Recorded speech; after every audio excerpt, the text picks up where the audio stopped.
भयानक अंधेरी रात में मंदिर की सीढ़ी पर मंदिर में लगे लाइट की रोशनी में एक साधारण 15 साल का लड़का पढ़ाई करते दिखा। ठंडी के दिन थे, वो ठंड से कांप रहा था लेकिन पढ़ाई में खोया हुआ था। हफ्ते में 2 दिन मैं उस रास्ते से होकर गुजरता था। दिन में कभी वो नजर नहीं आता। मुझे काफी जिज्ञासा होती थी उसके बारे में जानने की। एक रात खाना खाकर मैं गाड़ी लेकर उसी रास्ते से गुजरने वाला था। सोचा जाते जाते कुछ पार्सल लेकर जाऊंगा उसके लिए। मैं पार्सल लेकर गाड़ी से उस मंदिर के पास पहुंचा। लड़का सीढ़ियों पर बैठकर हमेशा की तरह पढ़ाई कर रहा था। मैंने गाड़ी रोकी और उसके पास गया। मेरी तरफ जब उसने देखा तो वो मुस्कुरा दिया जैसे वो मुझे पहले से जानता हो। मैंने उससे पूछा, बेटा तुम हमेशा यहीं पर क्यों पढ़ाई करते हो? सर, मेरे घर में बिजली नहीं आती। मेरी माँ बीमार रहती है और तेल डालकर दिया जलाने लायक मेरी परिस्थिति नहीं है, बस इसलिए मैं यहाँ आकर पढ़ता हूँ। तुम मुझे देखकर मुस्कुराए। क्यों? मैंने पूछा। क्योंकि आप भगवान हैं, वो बोला।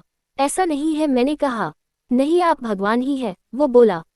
चलो वो सब जाने दो, मुझे बताओ क्या तुमने खाना खा लिया? क्योंकि मैं तुम्हारे लिए खाने का पार्सल लाया हूँ। देखा, इसलिए मैं आपको भगवान कह रहा था। आज मुझे बहुत भूख लगी है, सुबह से मैंने कुछ भी नहीं खाया। लेकिन मुझे इस बात की जरा भी चिंता नहीं थी। मैं जानता था वो भगवान जिसने मुझे भूख दी है वह मुझे भूखा पेट नहीं सुलाएगा, किसी न किसी रूप में आकर मुझे खाना देगा। और आप खाना लेकर आ गए। आप भगवान ही हो ना? मेरे पास कोई शब्द नहीं थे। अनजाने में ही मेरे हाथों पुण्य का काम हो रहा था। हर दिन कर्जे में डूबे होने के कारण ऊपर वाले को, उस भगवान को कोसता था। आज उसने मुझे ही भगवान की उपाधि देखकर शर्मसार कर दिया था। आधा खाना खाकर उसने आधा बचा लिया और मुझसे बोला कि सर आप 5 मिनट यही ठहरिए, मैं ये खाना मेरी माँ को देकर आता हूँ।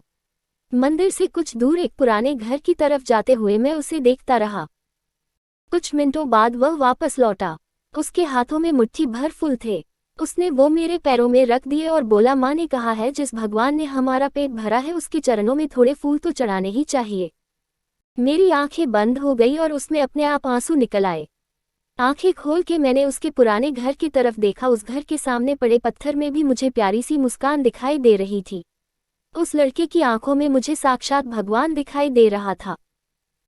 दोस्तों, कहते हैं कि भगवान सबकी मदद करते हैं, बस वह खुद सामने नहीं आते, किसी ना किसी के जरिए हम तक वह मदद पहुंचा देते हैं। बस जरूरत है तो उन पर विश्वास